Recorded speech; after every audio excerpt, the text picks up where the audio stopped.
මගේ චැලියට තෙල් ගහන්න සත 50ක් නැතුවයි අල්ලපු ගෙට සුවඳ එන්න එක කැවුමක් හැදුවයි මගේ චැලියට තෙල් ගහන්න සත 50ක් නැතුවයි අල්ලපු ගෙට සුවඳ එන්න එක කැවුමක් හැදුවයි පොල්ලන්දිගේ කටේට ණය පොලි වෙලා තිබුණයි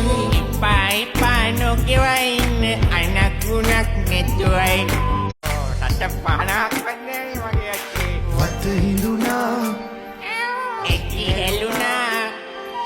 දිල හැදෙනා තෙල් හිඳෙනා මල මගුලට සෙත් වෙන්නයි වත හිඳුනා එක්කි හෙළුණා දිල හැදෙනා තෙල් හිඳෙනා මල මගුලට සෙත් වෙන්නයි